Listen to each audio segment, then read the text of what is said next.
Pansin ninyo, patay na ang akasya pero yung balete ay buhay pa din. Tignan nyo.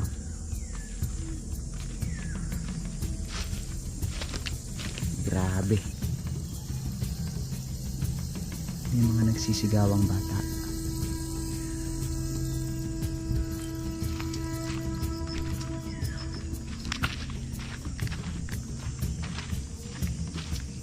So ibig sabihin yan, kapag nagbaha, pag taglakasan ng baha, itinatawid nila to.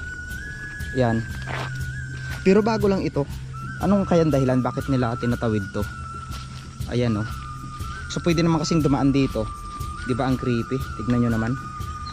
Yung balete talagang nabuhay na talaga dito oh. Matagal na to mga kalahi. Ito dati may tulay ito. So can you imagine, ito yung balete.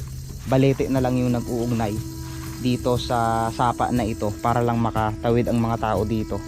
Talagang kakaiba. Ano yun? May naririnig ba kayo mga kalahi?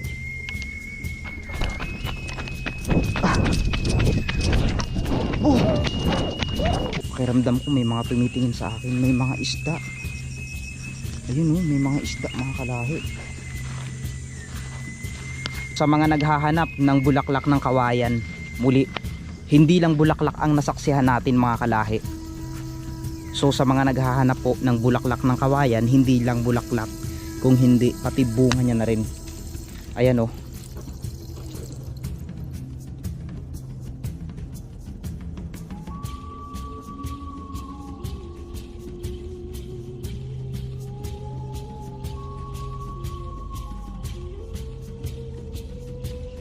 Grabe, napakatahimik.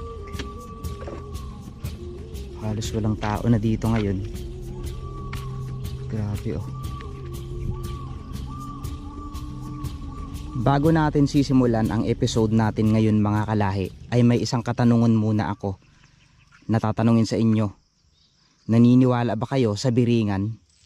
Alam nyo ba na ang paniniwala ng mga iilan ng mga tao na ang dulo daw na ito ay may tinatawag na biringan, sapagkat dito daw natin makikita ang mga dambuhalang puno na tila daang-daang taon na ang nakalipas, hanggang ngayon ay nabubuhay pa rin. Ipapakita ko sa inyo ang isang napakahiwagang bugtong ayon na ito na pinaniniwalaan nila noong araw na dito daw naghihintay ang isang babaeng nakakulay puti.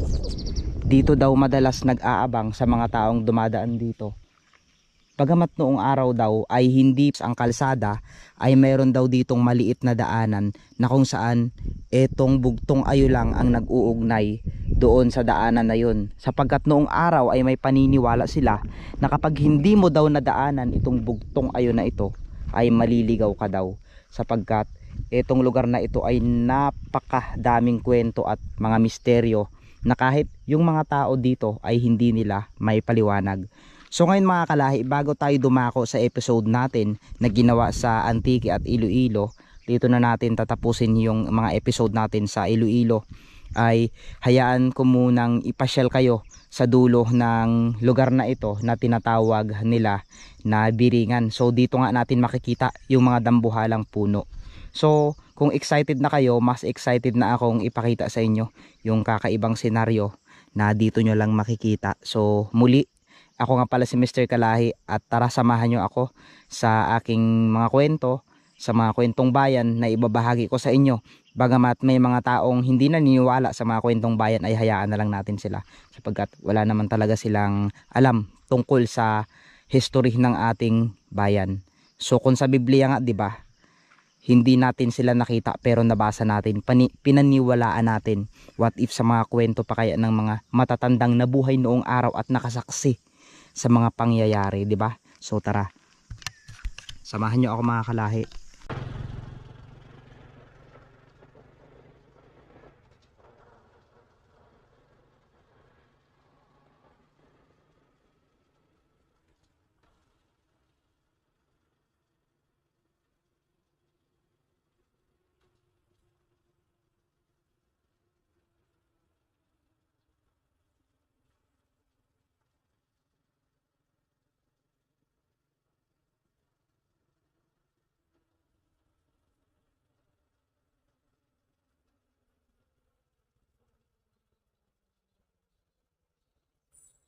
Napahinto ako dito. Mayroon ako napansin.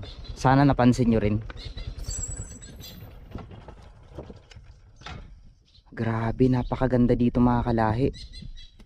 Tingnan nyo. Diba? Tila parang paraiso talaga kapag nandito ka. Talagang makikita mo yung kakaibang lugar. So, dinaan ko lang kayo dito para sabihin sa inyo na dito rin daw yung isang senaryo na hindi maipaliwanag ng isang nakausap natin, na dito daw siya inabangan ng isang babaeng nakakulay itim. Bagamat gabi yon ay hindi niya na naaninag, pero hindi na siya tumuloy. So tara.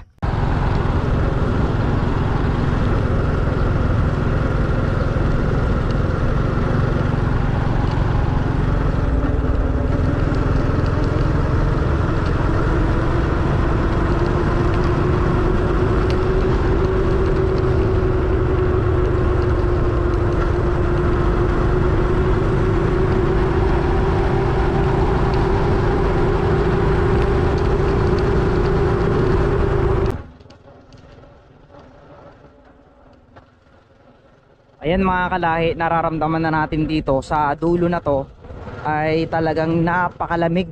Hindi mo ma-explain kapag personal kang nakapunta dito. Wow, tignan nyo yung bahay. So ibig sabihin pala, kahit sa dulo ng mga strukturang ito ay talaga namang mayroon pang mga nakatira. Tignan natin kung totoo nga yung sinasabi nila na mayroon daw ditong isang lugar na misteryoso. Oh my God. So totoo nga mga kalahi. Grabe oh. Kinilabutan ako. Wow. So ibig sabihin totoo nga yung sinasabi nila mga kalahi, na sa dulo daw nito ay makikita natin ang, ayan oh. Grabe. So tignan muna natin tong dulo na to. Anong tawag dito sa mga halaman na to? Kulay violet. Kulay violet yung kanyang bulaklak. Grabe, nag-iingay yung mga ibon mga kalahi.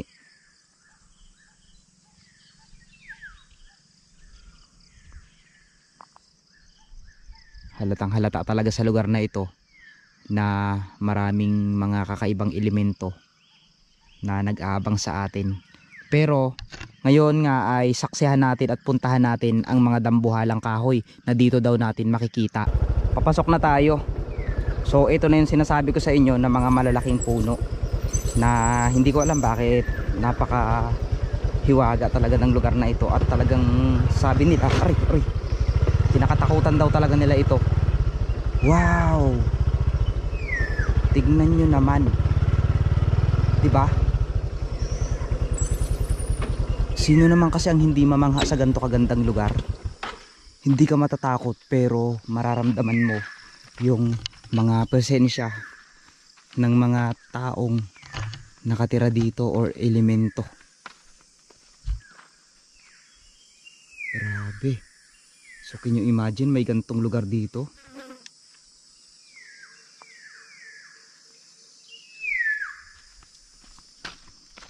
Medyo mayroong mga sumisit sa atin.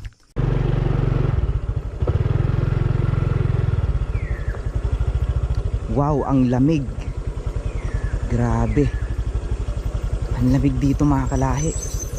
Yun, may tubig.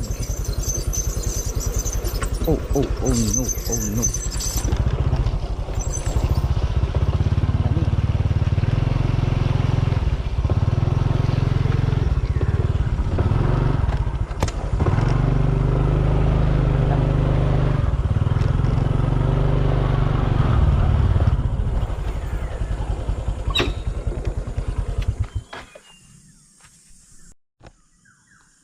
Eto na yung sinasabi nila at pinaniniwala ang dulo daw ng Biringan, sapagkat kung makikita nyo ang mga malalaking puno na ito, eto yung pinaniniwalaan nila na dito daw nakatira ang mga elemento at mga engkanto na nagbabantay dito noong araw.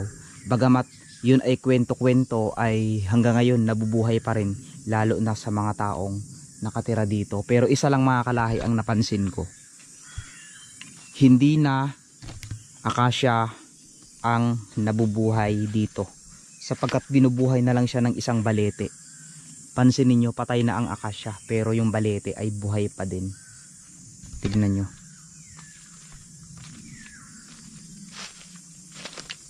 Grabe. So eto na. Tignan nyo mga kalahi, patay na yung akasya. Ilang taon ang cycle kaya ng akasya bago siya mamatay? Paki-comment naman mga kalahi, gusto kong malaman. At syempre ito, nandito tayo sa isang kagubatan na talagang kakaiba. Kinikilabutan ako. Ano yun? May mga nagsisigawang bata.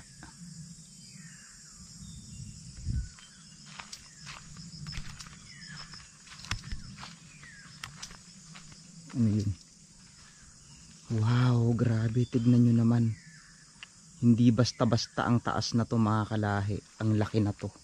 Kung iisipin nyo. So kung sa malipitan, ito siya. Tignan nyo. Grabe.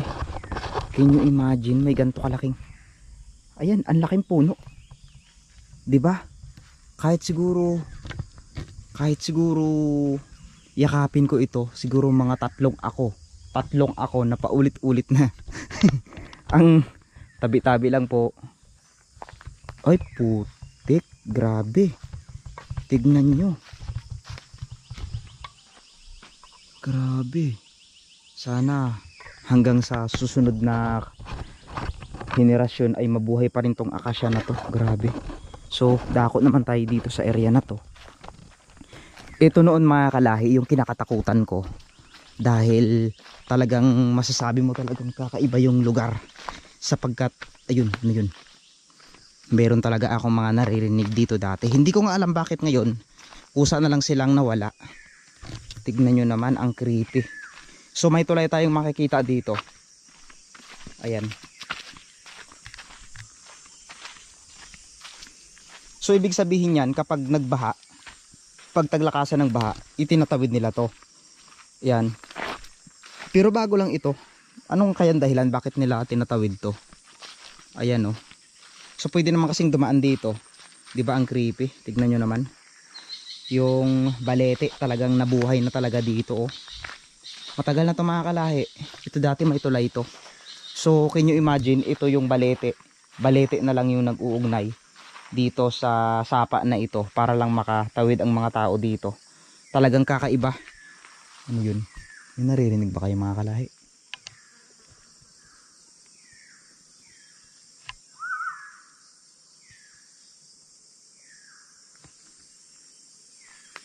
Dako tayo dito.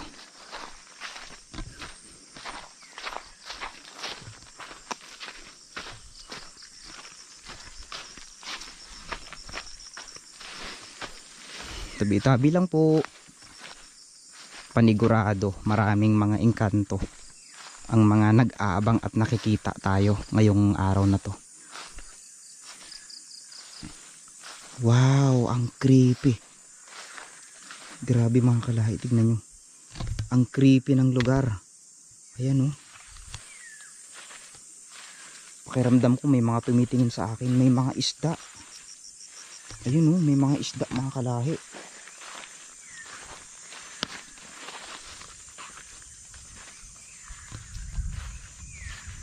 May mga isda na nabubuhay dito. Ayan. Grabe.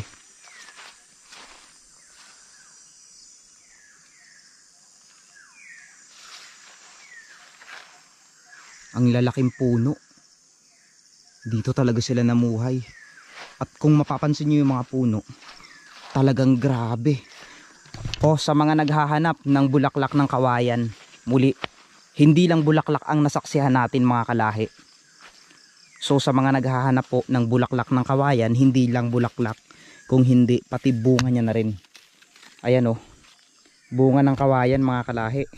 Comment nyo naman kung ano, shout out sa mga naghihingi ng bulaklak ng kawayan. Eto na po, ayan oh, bulaklak ng kawayan.